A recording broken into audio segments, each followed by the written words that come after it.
I was born recent. I was born on December, and I did my first talk show with some friends. They were very nice, and then that's when I was born. Now, I don't know why Spizzy talk about himself in the third person like this. This is something weird. I say, Spizzy this, Spizzy that, I don't know why. It's kind of like Donald Trump, but that is the only way that I am like Mr. Donald Trump, as you will see. So what am I going to do? I'm going to interview writers. I will interview them here. And that will happen in the early part of the evening. There'll be a break. There will be, first we have Patricia Wilson. Will you clap for Patricia? Then we will have Hope Thompson. Will you clap for Hope Thompson? Lots of clapping. Oh my God, I love that. I like to think it's for me. So anyway, we will have the two interviews in between. There will be a little break. And Mr. Paul, there will be an open mic reading for all of the writers to read at 8:30. And we invite you to read in that if you are a writer. And Mr. Paul Edward Costa, will you stand up here, Mr. Paul?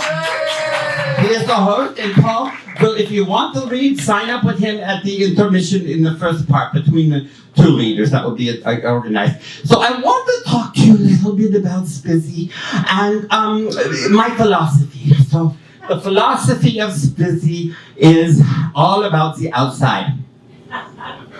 I know you don't know what that means. You don't have to laugh, but it's nice of you to be polite. So there's outside and there's inside. Now with Spizzy, there is no inside. There is only outside.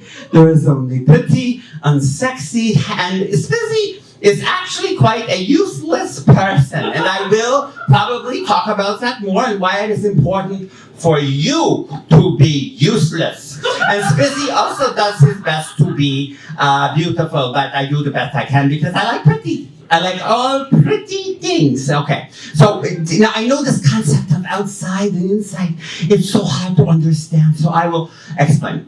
So it's busy to see many movies. I start watching the Christmas movies. I see most of them by November 15th. So everything that comes out, I've seen it by November 15th. And then they come out, make you wait until December 20 or whatever. It happens to be Spizzy's birthday. But they wait for that. And then now we still have to watch these stupid Christmas movies until Oscar time, so it's very annoying. But anyway, in terms of outside and inside, we can talk about that in terms of the movie. So I don't know if you noticed, but there were a whole bunch of the gay films at the Christmas, okay? So one of the gay films that came out right at the beginning, the gay film was called, see how many of you have seen it? Now I'm not remembering. Saltburn, is that title? Saltburn. Yeah, Saltburn. How many people saw the Saltburn? Raise your hand. Okay, so that was first gay movie. Now when you're talking about inside and outside, now the whole thing is that if you only, I was disturbed. I see it and I had to think of outside because I watch it and I go, oh, this is fun. Oh, this is lots of male nudity sexually. Oh, nice. But then I go, Spizzy think too much sometimes. That's a bad thing. And Spizzy go, oh my God, they doing this thing where they have this poor working class gay person who kills. Sorry, I'm spoiling the whole movie for you. They kill everybody. They kill every person they come in contact with. So anyway, that upsets Spizzy a bit. But then the important thing is that if you want to survive in this world, you don't think about that. You think about the fact that there were very many pretty men in that movie. And at the end of it, if you don't like pretty men, just think of them as pretty women. It's okay, just think of them as whatever you want.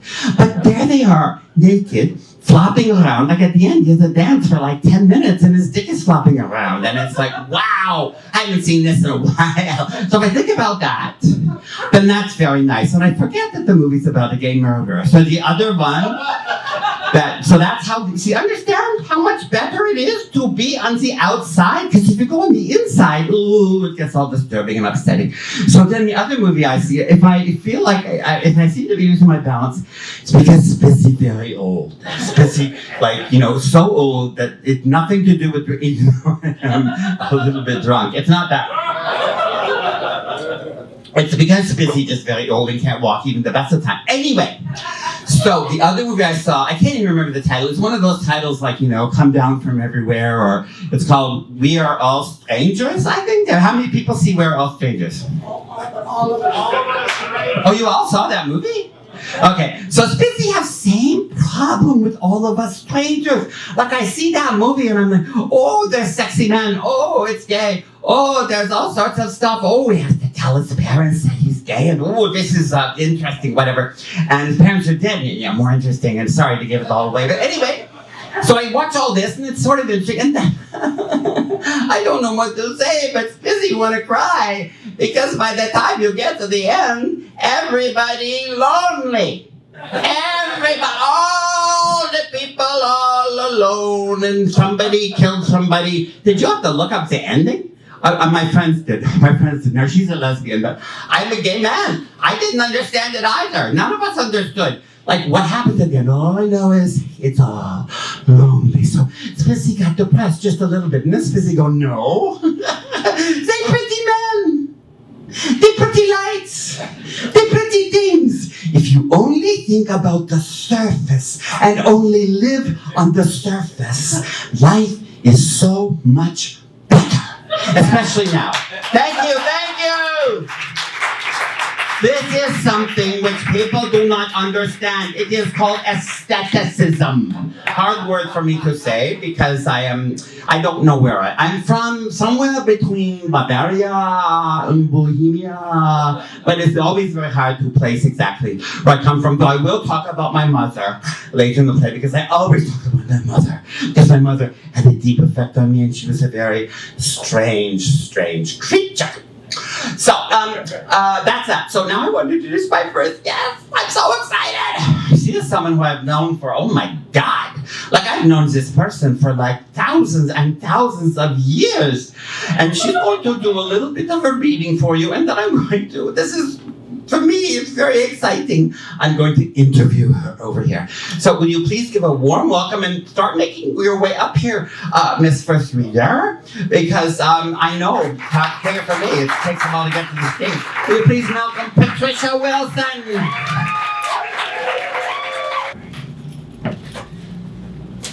Thank you. What a weird night.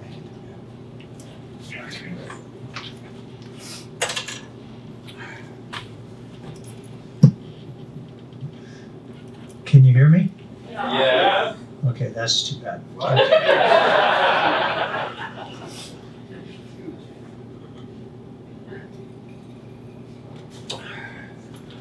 I have 20 minutes, so I'm going to read for 15 and sip drinks and take cough drops for 5.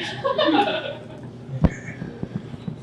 So this is something I'm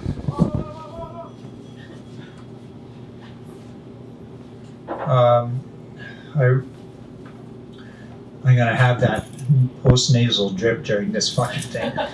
So bear with me. Sniffing. We're filming, right, Ryan? So that you make sure you get every sniff. It's all being replaced with AI. All right, here we go. So if you can hear me, I'm going to start. So I wrote half of this about a week and a half ago, and I wanted to write the second half, but it didn't come to me until a couple days ago. So some of it is new, some is not, but it's supposed to be tied together. And the name of this is, it's so new I don't have a name for it. Yeah, okay. So here we go. Oh. Keith, I'm gonna kill you for giving me this cold. It was the expectation of the unknown that had me silently mumbling Hail Marys. The sun was reflecting in diamonds off the high-rise glass across the way, and the light burst its way into the silent room filled with nervous women waiting. A hospital, women's college hospital, the breast section. This was my 3rd time there in less than a month, and still there was no familiar, comforting feel to the waiting room. As I stopped my Hail Marys to give Mary a rest, I thought back to the last Catholic. I thought back to the last time I was here, and a woman, maybe a little younger than myself, was sitting next to me in the pre and aftercare waiting room, almost in tears as she nervously fidgeted with the hem of her gown. She was waiting. I could tell. Anybody would have known her weight. The doctor was walking towards her, and I saw her hands clench, and she, the doctor, called her by her first name and said, "It's all clear. You're very good. You can go." The woman looked at me in the eyes with so much relief and emotion that we both started to cry. She actually grabbed her purse and ran down the hall with her bare ass peeking out of that awful, badly designed hospital gown. So I had my then second ultrasound and mammogram, and truthfully, I was fairly calm because I thought, well, really, what are the chances after over 30 years living as a trans woman is there for me to fall to breast cancer? It's not in my cards, not in my realm. I was now waiting in the same chair as I had occupied shortly before the pre and aftercare section, and the doctor came to me and sat down next to me and grabbed my hand and said, "I'm sorry, you must come back for a biopsy. There is a mass behind your nipple, and we may even remove the mass while we do the biopsy. I'm so sorry." I was stunned. I stood up and walked to the waiting room and faced Alen, my partner, who is always dutifully comes to all my medical appointments, and I said, "I have to come back for a biopsy. They found a mass in my right breast." She shook her head in shocked disbelief and almost too loudly said, "What?" So now here I sit with Alen in the same waiting room for the unexpected unknown to descend upon me. My third time. Go ahead, honey. Go. Yep.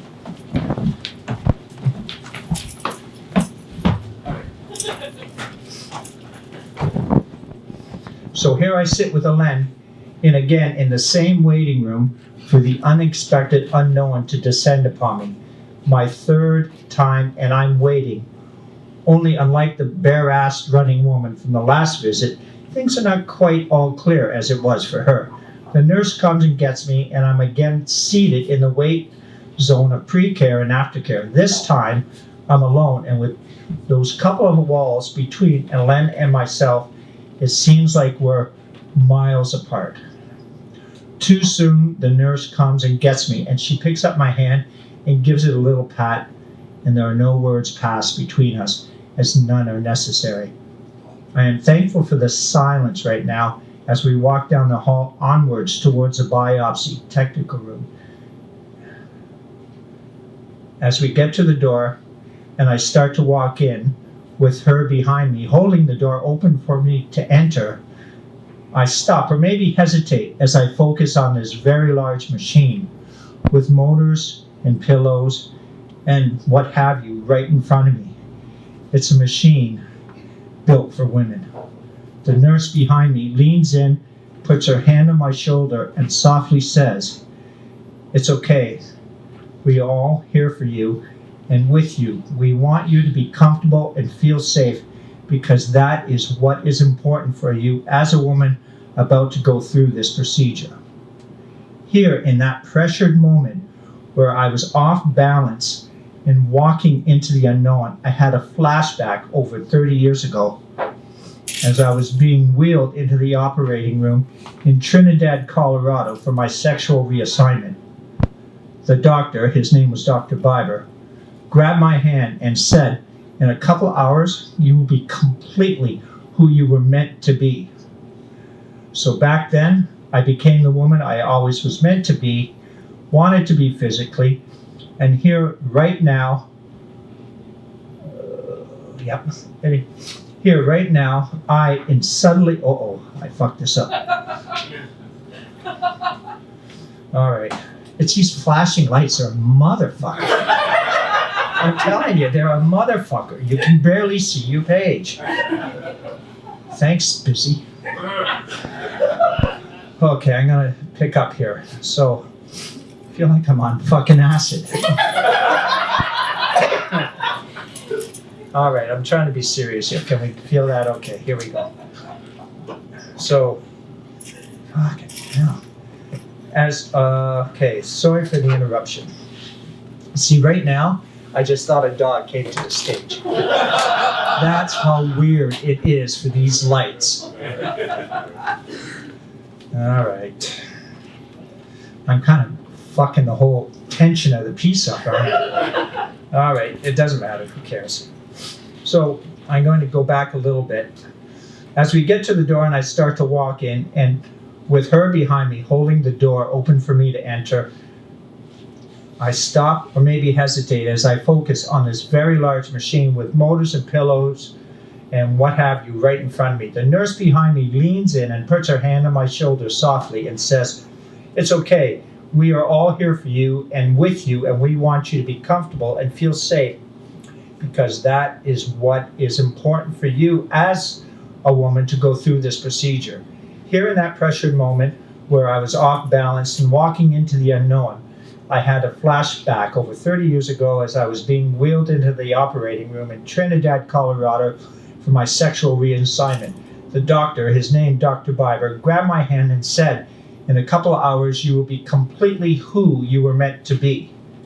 So back then, I became the woman I always was meant to be, and wanted to be physically. And here right now, I suddenly in old age, I outgrew or surpassed my trans woman through the reality of what it was to be an older woman in health crisis.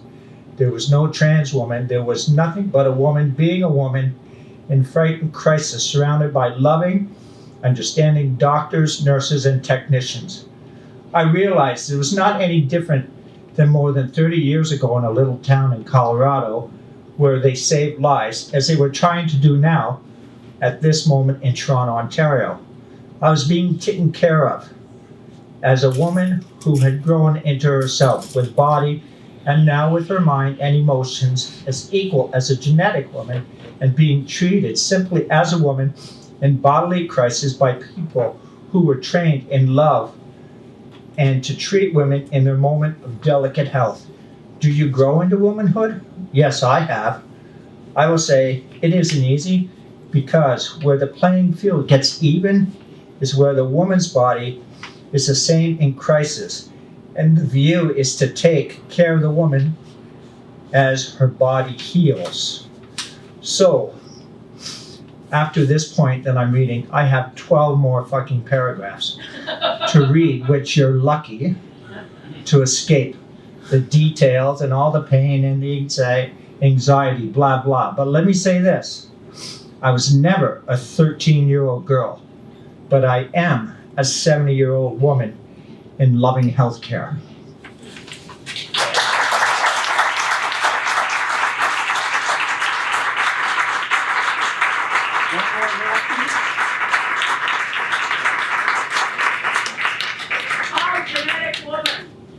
What? It's called Genetic Woman. What is? The piece. Oh, my piece. Okay, that's the name of my piece, Genetic Woman.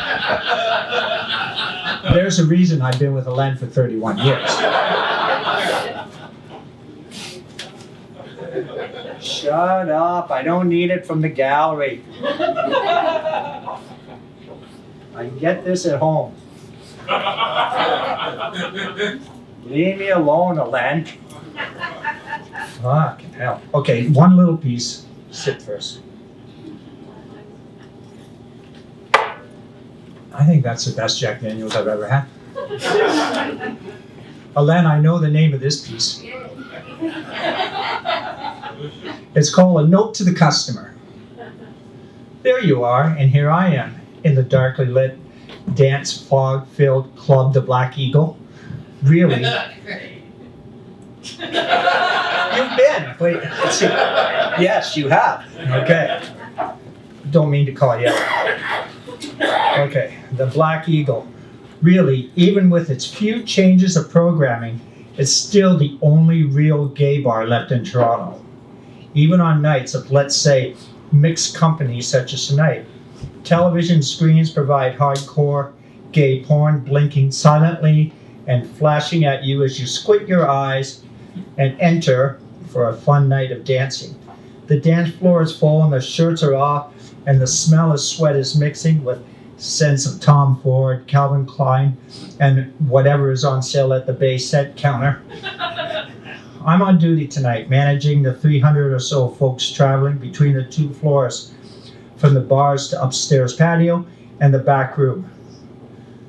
You, my customer, I didn't have to mention back room or patio to you, as I've been watching you ascend and descend those stairs for over an hour. Yet, to those who may not know, the back room is for indiscriminate contact with gay male sex. It's a leftover from the old days of hard leather and fetish that the Black Eagle was celebrated for. I have to say, it's still quite popular, and it was truly missed during the age of COVID.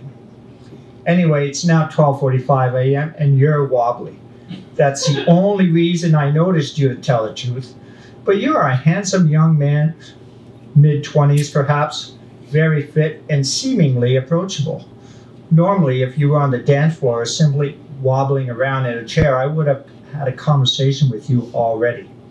But sometimes that extra physical activity in the back, dimly, almost dark room can sober a person up. I've seen it happen many a time, and it's a fucking wonder. It's a fucking wonder, a real fucking wonder how indiscriminate sex can sober you up so quickly. I don't understand it. There are people here who can probably poll that will tell you. Okay. Sadly though, for whatever the reason, you just stumbled down the stairs, and I'm worried you're going to hurt yourself if you stay at the bar any longer. So I gently come towards you in a whisper, just loud enough for you to hear over the bar noise, which is in the other room, away from the dancing fools bouncing around to I Will Survive on the dance floor. It's a cliche, but it's absolutely true. I say, oh honey, you've had enough.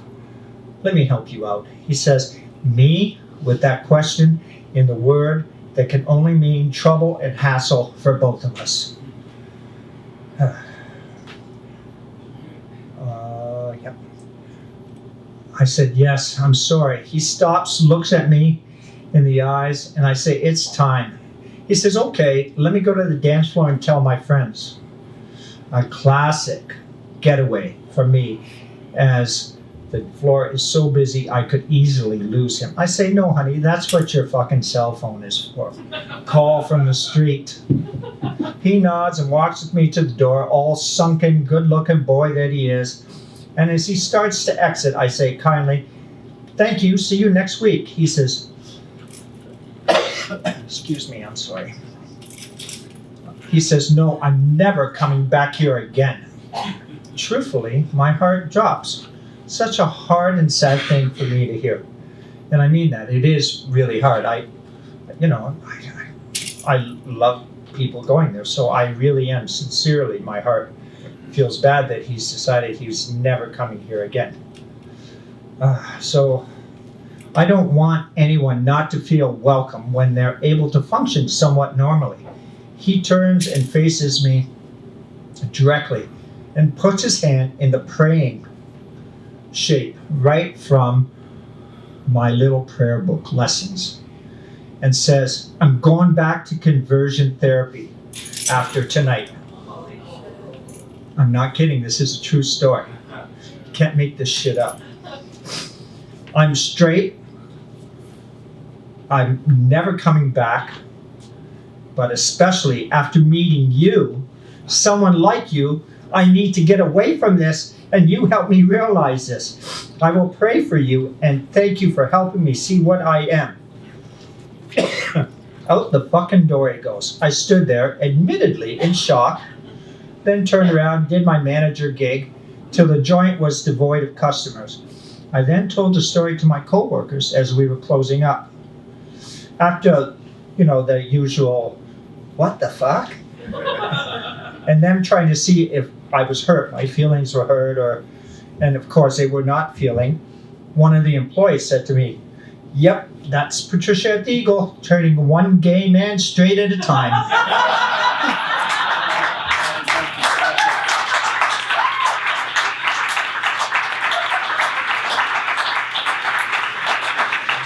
I don't know what to say. I've never done this before, and we're friends. We're actual friends. So it's so weird to be here having this formal conversation. I'm like, I hope I don't say the wrong thing. That's all I can think of, and I apologize for the flashings. But my God.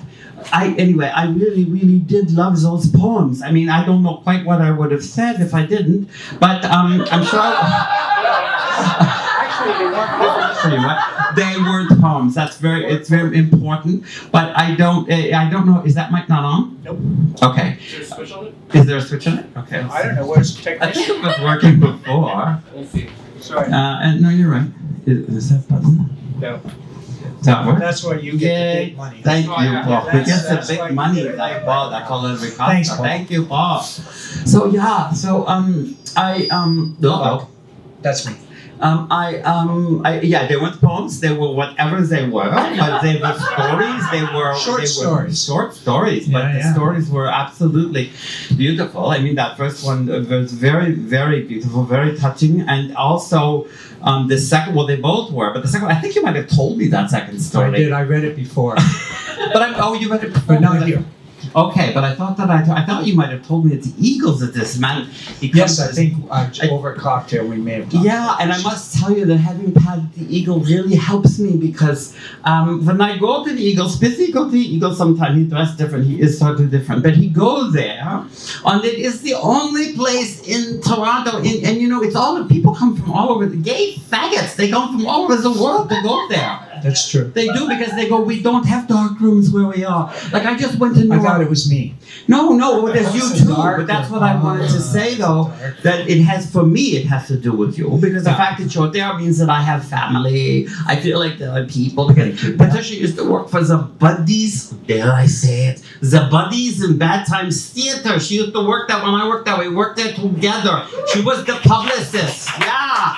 She was the publicist. Yeah. And yeah, so we know each other from way back then. But so for me, it's like having family, and it's like, but the other thing is that it's important to talk about the fact that there's such a thing as gay culture, and you mentioned the pornography and the fact that there's the dark room and there's all of this stuff, and it's like, and there aren't many places like that anymore. Do you know what I mean?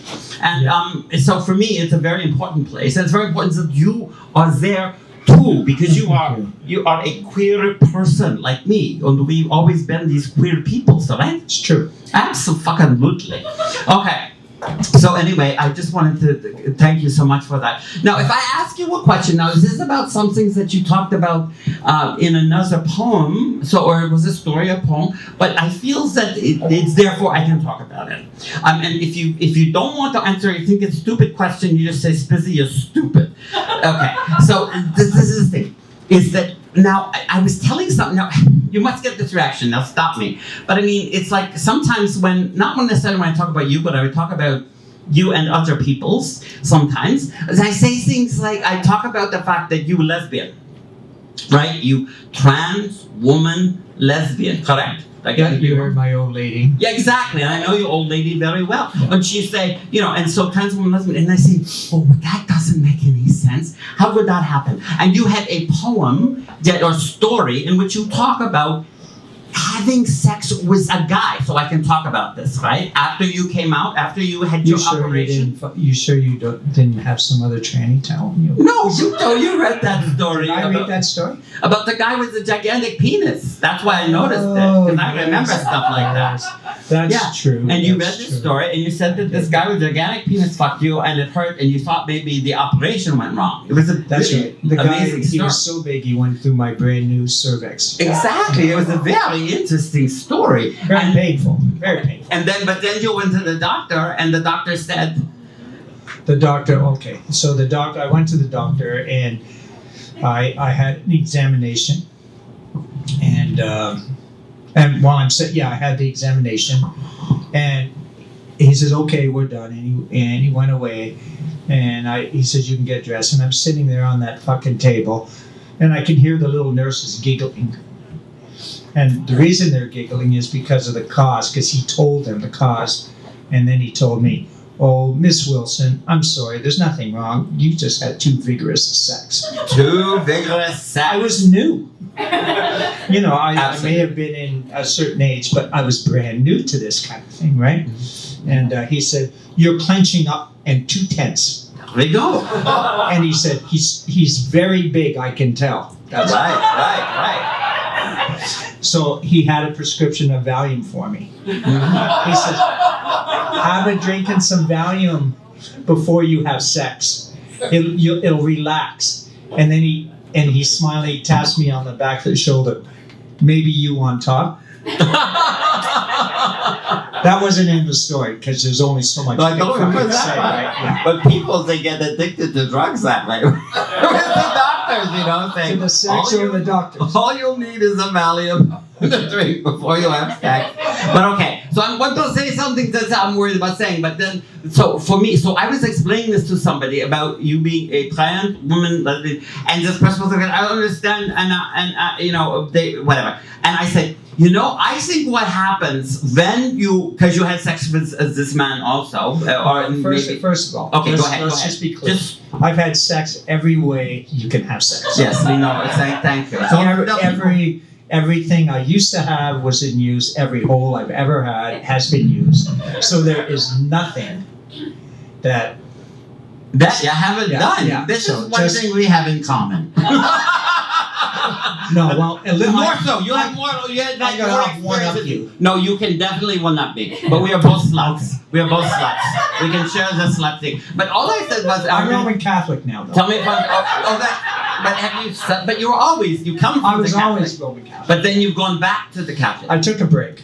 You took a break and now you're back. Okay. Yeah, and now I'm back. Very good. But I understand that because all I understand about religion is mysticism. That's the thing. That's why I I'm like there. mysticism. Like I like the one relationship with that thing up there. Also, this is an Oscar Wilde thing. You know Oscar Wilde? He thinks that Catholicism is prettier. That's why I liked it. It's prettier. It's a prettier religion because they have all of that stuff. They have all of the outfits and the vestments and the rituals and the Protestants. Oh my God, I come from the Protestant stock. I hate the Protestant stuff. Oh, yeah? Oh, they're like, no music, no sex, no fun, no, be ugly, be ugly. Catholics have sex? No, well, they don't have sex, but when they do, whoa, it's good, it's fun, right? Because they can confess afterwards. That's much hairy, but anyway, what kind of, we Protestants, we can't. But all I wanted to say was that, okay, maybe this is me. I don't know what I'm talking about. I just want to say this, and then we can whatever. But it seemed to me that for you, it must. This is me saying this is what I think a trans woman's going through. So I'm probably getting it wrong. But you probably wanted to figure out what you wanted to be in that body. That was the body. That was your body. So how are you supposed to know what you want until you're in that body that you want to be in? Does that make sense? Yeah, it does make sense, of course. Okay, thank you for that. But remember, I mean, Yeah. in the story, Yeah. I said that I grew into being a woman. I mean, Yes. the thing is, I was never a 13-year-old girl. No, I think that's amazing Right, that you so say you that. grow into it. And now I'm fucking 70. I went to bed at 21, woke up at 70. And now I realize that, as I said in here, that eventually trans falls away from you. Because you end up having the body that reacts the same way as all your genetic female friends have, because you're going through the exact same things. Breast cancer, and many of you, at least maybe more than half, I can't see now from here, understand when they say, you're going to feel a little pressure as your legs are in the stirrups. And they're doing what do they call those things? You're right, Alzheimer's is hitting me at 70. Besides, how could I fucking not remember that? But the thing about the pap test, it's like all of a sudden even as a trans woman, you're fucking equal, right? We're all doing, except when I had a male doctor give me the pap test, he'd be down there. I'm thinking, it's taking him a long fucking time. And then he looks up from between my legs and he says, if I didn't know, I would know. She has a perfect vagina. Could we have some applause here for the perfect vagina? And I remember looking at him and saying, thank you for the review, but get the hell out of there. I want you to know also that we are alike because I have a perfect colon. Yes, I do. I have perfect colon. I had the horrible colonoscopy thing, and I did not take the anesthetic because I don't like them. So I said, I can handle it. You go up there. You do whatever you have to do. That's what I always say, actually. But I said, just go up there. And they came back after and he said, you have a perfect colon. And I thought, I'm like Patricia. Only it's different because it's a colon vagina. But still, you know what I mean. You thought of me while you were I did well when he told me my colon was perfect. I'm like Patricia as he's getting his fucking colon checked. Well, it's something that it all brings us all together. Anyway, I really think that's a wonderful thing that you said about the 13-year-old because so many people that you acknowledge on the one hand, the experience of so many women. On the other hand, you are a woman. You always say you're a trans woman, and I totally respect that. But also, right now, you got what's happened with that? You have to go back and get more tests. Yeah. Yeah. Okay. Yeah. But the thing is, it's not cancer. They're what do they call them? Irregular cells. Oh my God. So they're going to do some tweaking and some pushing and. Okay. So we're all done now. Well, I want to sit and talk to you all night, but I have another guest, and you are the most subtle person. Busy just learning how to deal with this. Would you please applaud for Miss Patricia Wilson? Thank you. And we'll take a little break. Buy a drink. Go buy a drink right now.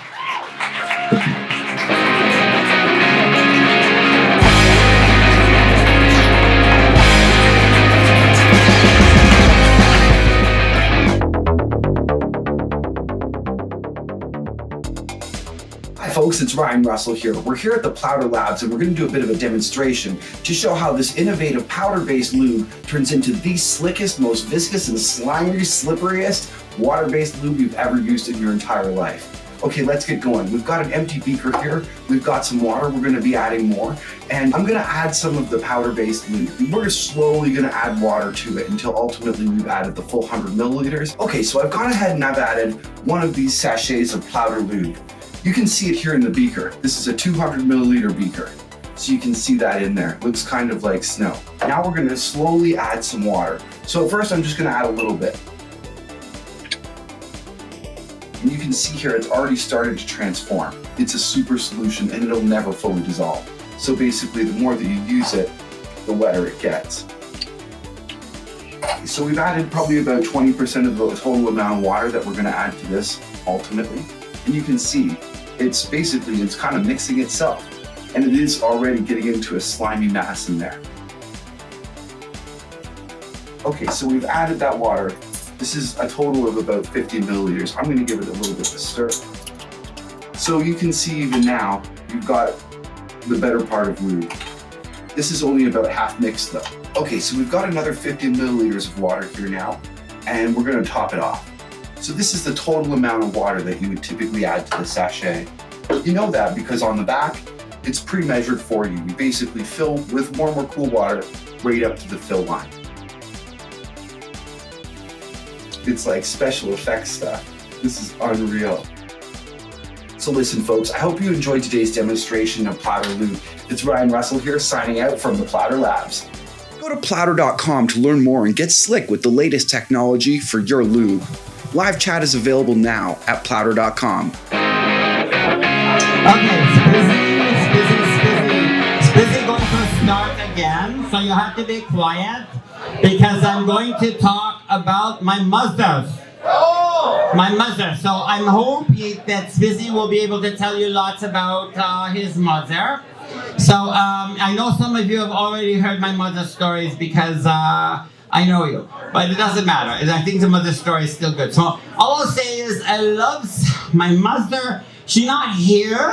She's not alive no more, but I love my mother's very much, but she very strange, angry, fucked up woman. But she very smart, and she very beautiful. And she looked like Mary Tyler Moore. And you know how much the Spizzy liked the beauty. So my mother and sex. So how did my mother, Pat, her name was Pat, how did the Pat teach me and my sister, who I never mentioned, so I should mention her, Lydia. How did my Pat mother bring up us about sex? So the first thing my mother was very strange about sex. She talked about sex a lot, like too much as far as I'm concerned. And at the time it made me very insecure because I was just a little fucked up little boy. And then she's talking about sex. So anyway, now I'm not saying there was like incest or something, but she did used to do these exercises. She'd go, oh, mother's doing her exercises in her leotard. And I would be like, Mom, I do not want to see these exercises.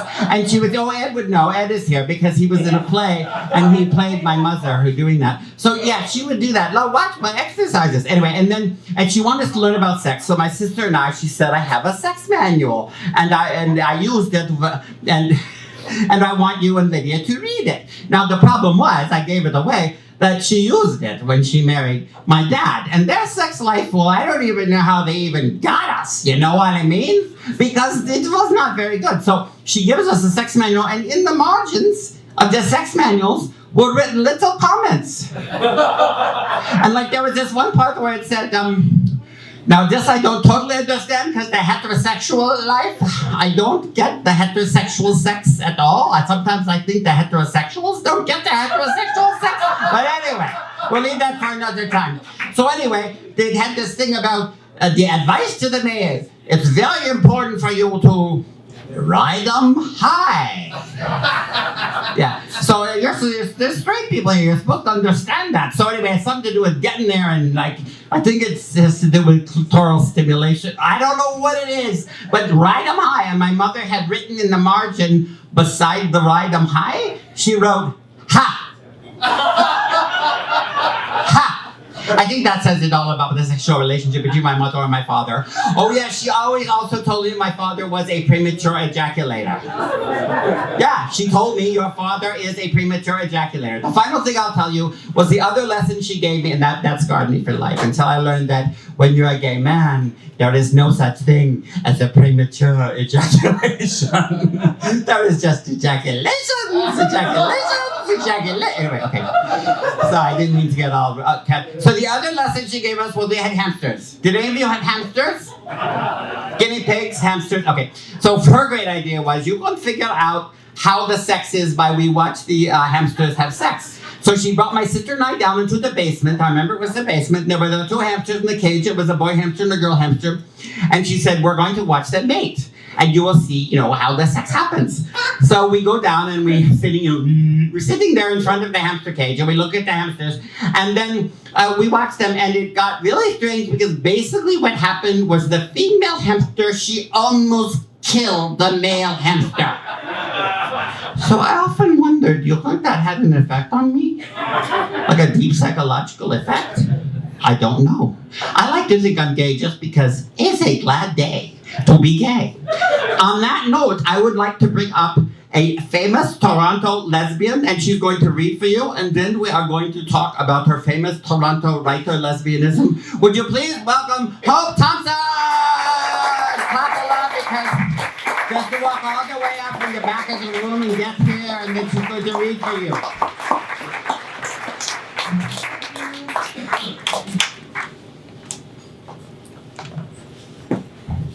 Hello, everyone. Thank you, Spizzy. Great to be here. There we go. Okay, so I'd like to read a short story from this little collection called Blood and Bourbon. It's out of Halifax, a little literary group out of Halifax. Literary, we'll see at the end. But anyway,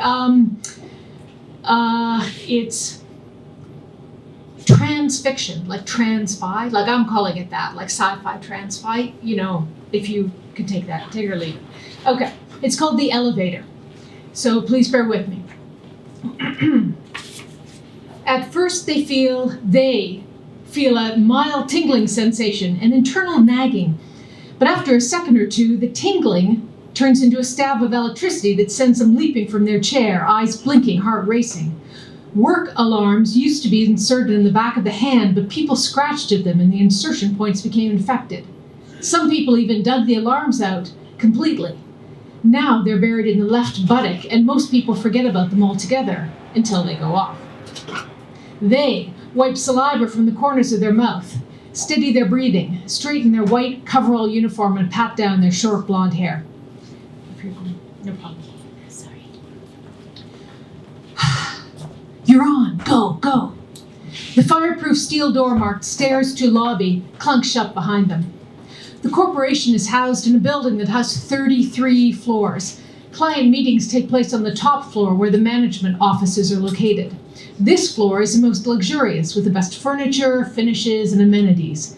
Descending each floor, the luxury quotient descends too. In the first floor, the floor above the lobby, is the nadir, which is where their office is located. Though it's hardly an office, just a desk stuck in the cold corner of a sorting facility.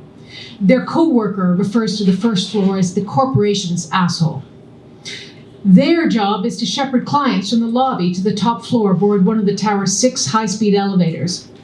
A door disguised by wood paneling opens, and they enter the silence of the corporation's lobby. Finished in gleaming varnished wood and lit by chandeliers, the building's entrance feels less like a modern skyscraper, more like a baronial mansion. Perhaps the site of some mystery. But the only mystery here is wealth and power, how the corporation has so much of it and how they and all the other little people have none. Looking around the lobby, they see the familiar faces of uniformed and plainclothes guards, as well as 3 unfamiliar faces. Today, the client is a white-haired man in his mid-40s, wearing a pink sports shirt and jeans, and 2 women, both dressed in primary-colored business suits. Hello, they say brightly, then without waiting for a reply add, right this way, please. The man, who they have already taken a disliking to, eyes them from top to bottom, finds nothing of interest, and looks at his device instead. The 2 women are similarly disinterested, but less impolite. They nod and follow them into an empty elevator carriage. The trio clusters at the back of the carriage while they turn and face a control panel, their back to the client. They press a button next to floor 33, then watch the numbers on the digital panel above the door change from 3 to 4 to 5. I'm too old for this job. 47 and doing this? Are you kidding me? Any 10-year-old with half a brain could do this job. Wait, what did I want to be when I was 10 years old? What was my dream? But they can't remember. They glance over at the client and see, to their embarrassment, that the women are staring at them. Suddenly they feel uncomfortable under the gaze of these sharp-suited females. They wonder if the combined ages of these 2 women equal 47 or, God forbid, less. I'm a relic. Why don't they fire me? But then what would I do? Don't even joke about it. You need this job. It's all you've got. Over the years of their employment at the corporation, many of their responsibilities have been clawed back and their job has shrunk to this one task, client conveyance. They worry that if their job shrinks any further, it will disappear altogether. Once they confided in their coworker about their fears, but they were advised not to worry. You're forgetting about the corp's cradle-to-grave policy. You're set for life, the coworker had said just before their alarm went off and their body convulsed violently, then collapsed in a heap on the floor. A moment later, the coworker crawled up, grinning. Relax! But they can't help worrying. They try to think back to the tasks they were assigned when they started the corporation, but can remember none of them. Preoccupied with their lack of memory, they abruptly scratch behind their ear and their elbow knocks the button for floor 22. Instantly, the elevator's brakes engage and the carriage jolts to a stop. The women let out a collective gasp. The man looks up from his device, frowning. Sorry, apologies, they say as the doors open, revealing a field of people working at their desks, staring into screens larger than their heads.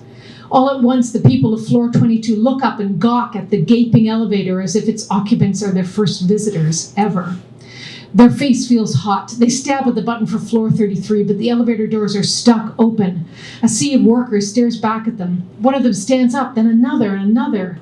The people of floor 22 walk towards the open elevator, and a strange hunger plays over their faces, as if the people in the carriage are golden eggs to be touched, held, even consumed. "What's happening?" the man says. "Can't you get this thing working? Driving an elevator too much for you, huh?" He lets out a sneer laugh, and the two women join in nervously. They look down at the symboled open and close buttons and stab at one. "Come on, you idiot. The triangles pointing at each other means close. Hit it now."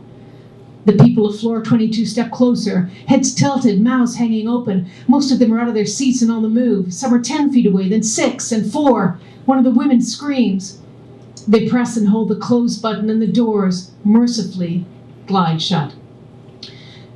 They feel the carriage lift and pick up speed. On the digital screen, the numbers 23, 24, and 25 flash by. The carriage is silent except for the relieved sighs of its occupants. Finally, the man speaks. "Say, what's your name?" They stare up at the passing floor numbers, pretending not to hear. "He's going to report you, and then that will be it. You will be terminated." "I'm speaking to you. Hello? I said, what's your name?" "David, we're almost there. Just leave it," one of the women whispers. "You can always describe him or her," the other woman adds. "I'm sure there's not many of them working here." The elevator carriage soars past 28, 29, 30. "I am deaf. As of right now, I am deaf. Since I met this client, I have given no indication that I hear them. Proceed with the charade. You're almost free of them anyway. You're almost there." They prepare their body for the familiar feeling of deacceleration as the carriage glides to its vertical landing point at floor 33. But this time, the carriage doesn't slow down. They look up at the screen above the door. It reads 37, 38, 39. The carriage descends faster than before, but floor 33 is the top floor. Their eyes saucer as floor numbers flash by as fast as the electron display can configure them. A whirring sound fills a small compartment, and the carriage vibrates like it's about to break apart. The man's hand grabs their arm, twists him around, and shoves him against the wall. "I demand to know where you are taking us," he says. They open their mouths to speak, but no words come out. "David, leave them alone," one of the women says carefully. They may be deaf. I'm not sure, but there's no point in being violent." "I'm not being violent," the man screams. "Now stop the thing, you whatever you are. I demand that you stop this elevator." The man points up at the blinking display. 79, 80, 81. "Can't you see you've taken us too high? Our meeting is on floor 33. You hear me? You hear me?" "David, stop it," the woman cries, pulling him away from them. They gasp, back pressed against the vibrating carriage. Floors 97, 98, 99 fly by. The screen has slots for only 2 digits, and they watch as the numbers climb higher still, 00, 01, and 02. Huddled over the rattling control panel, they press the alarm symbol and hold it down, but get no response. They stab at it again, but still no voice comes to the rescue. They press all the buttons. They wrench open the emergency door to make a call, but find only an empty wooden cavity. They turn and see that the women are huddled on the floor, holding their heads in their hands and whimpering. The man stares up at the whirring numbers. "There's no office building in the world that has this many floors," he says, his voice thin with fear. Then he pounds on the doors and screams, "Help! Help! Help!" "You are quitting this job. You won't wait for them to fire you. You'll walk off this job. No, you'll run off this job. You don't need this. It's not too late to find out what you want it to be. Come on, think. What was your dream?"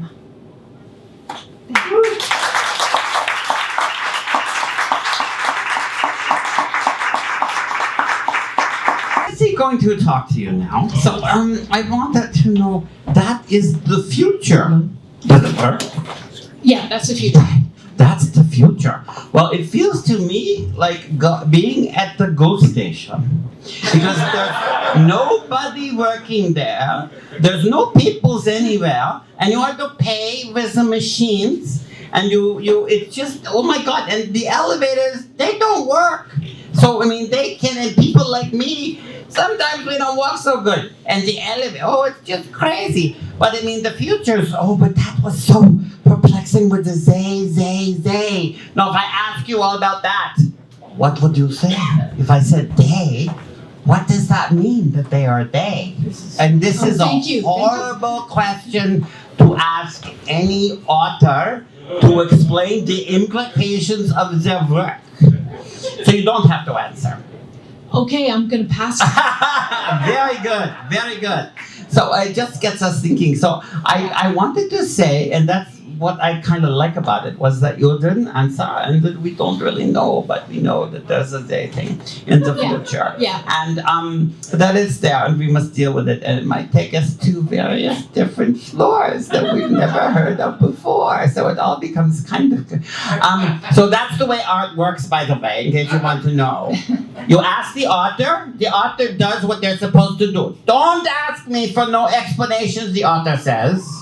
This is art, and it has a way of coming to you. That's what I think.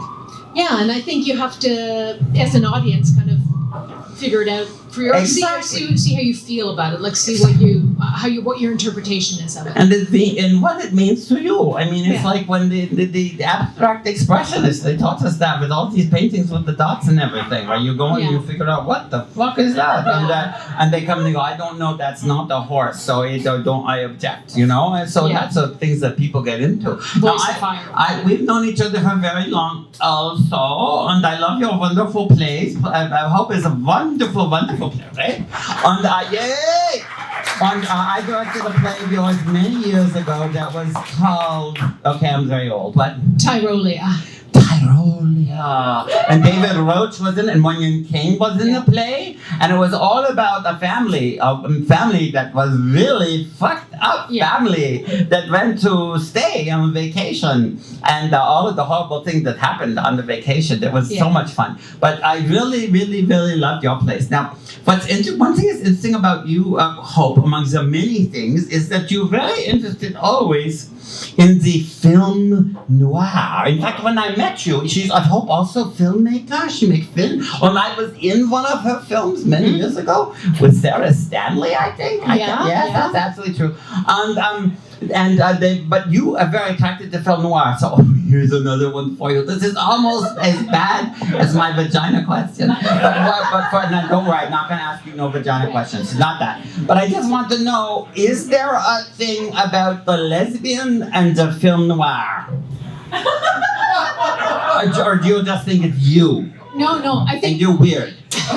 No, I'm only joking. Yeah, no. Busy with joke. Go ahead. For sure. I'm worried, but it's. I think there's queer noir, and there's the noir has this dynamic between the male, the femme fatale, and the male, the weak male, and you could, it's a dynamic that could be. Well, the women very powerful in the film noir. Yeah. And scary and dangerous. Yeah. Really? And you can add the word noir to anything now. Rural noir, Arctic noir, tropical noir. Like it's a very transportable word, but it really is describing that dynamic between people and a kind of darkness in a story. Absolutely. I mean, It's not funny. Oh, okay. No, but yeah, I mean, I used to try to make my students, because Spizzy, when he was someone else, he teach the students, and I try to tell them about film noir, and they never hear, because they never see anything before, I don't know, Love Island or something. They never watch anything before that. So all they know is Love Island. And I go, there's something, it's called film noir, and they look at it and they go, ooh, they get all, like, wow, I've never seen that before. So the other thing that I find very interesting is we are both obsessed with Cornell Woolrich. I bet you've never heard. Has anybody ever heard of Cornell Woolrich? Yes. Some of you it's a backhand, but you know her, so that don't count. But anyway, I'm only Spizzy, only be funny. But yeah, I don't think that many people know about Cornell Woolrich, right? No, possibly not, but they might know his work. Which not is? He is the author of many short stories and novels that have been turned into films back in the 30s, 40s, and 50s. Such films like The Rear Window, and these are like classic noir films, like with names like I Married a Dead Man,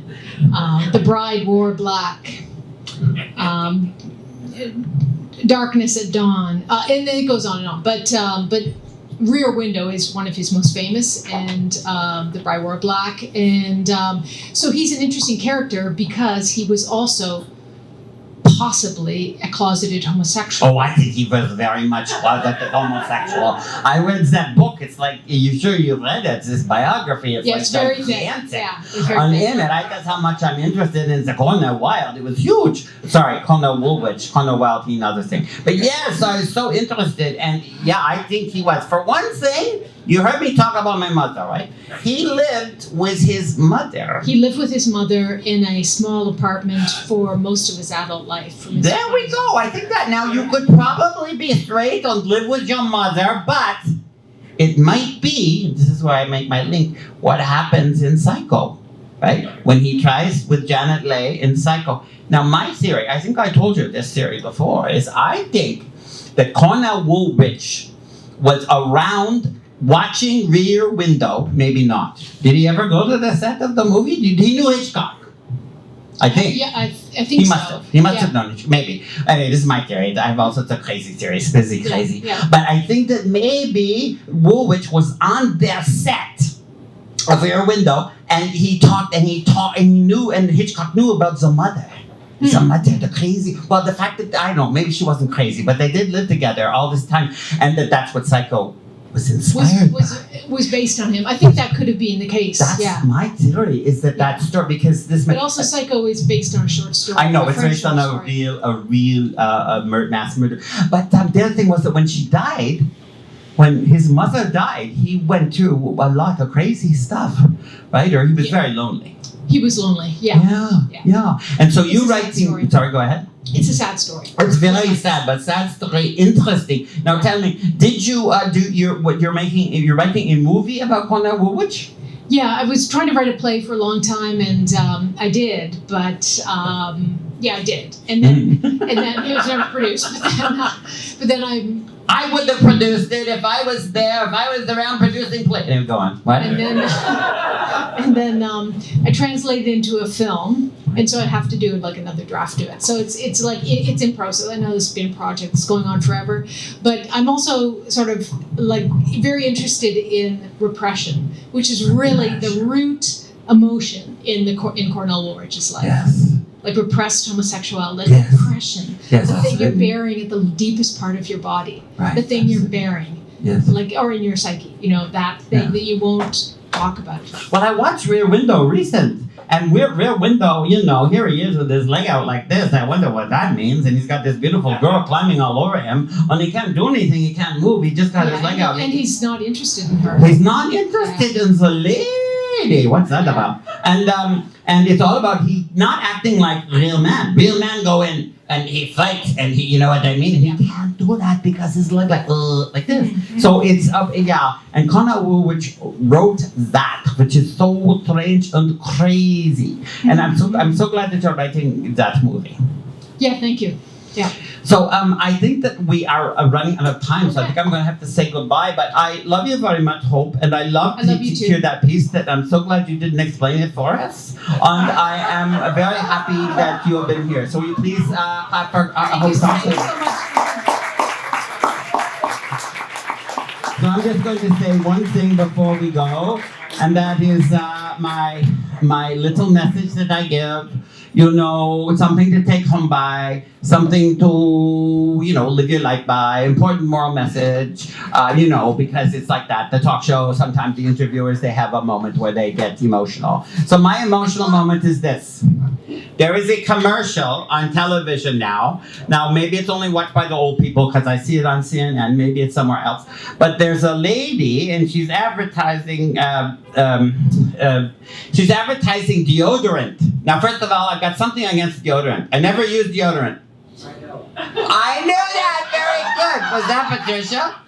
It's very funny, though. I don't. I'm waiting for people to say, well, it's pretty evident that you don't like the deodorants. But anyway, never used them my whole life. Never used them. And I will say that when people use deodorant, it bugs me because then I can't, You know, with the guys, I can't lick their armpits. But anyway, okay, that's a whole other subject. But anyway, so the deodorants, don't like them. It's busy, no use them. And there's this commercial for the New Body. Have you seen it? Some lady deodorant, New Body lady deodorant. I can't remember what it's called. To put it all over yourself. And they talk about how it solves the odor from pits and privates. This is my message. Don't ever call your vagina or your penis a private. I mean, if you're 2 years old, it might be useful. If you're an adult person, call it what it is. You might even call it a dick or a cunt. That is my, I hope that doesn't make you cry too much. It makes Spizzy cry. We'll see you at the next Spizzy interview. Don't please stay tuned in for every podcast and the open mic tonight.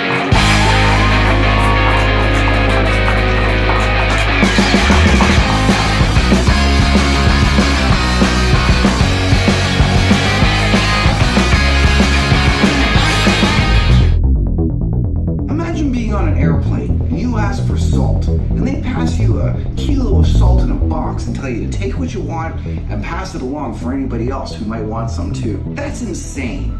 They give everyone single-use packets because it makes sense. You're not a store, you're not a warehouse, so why are you hoarding bottles of jacked up ratchet lube? Get yourself Plowder chargers and always have fresh lube when you want it. Go to Plowder.com and get yourself a Plowder charger, or save and get a box of 5 Plowder chargers for the price of 4.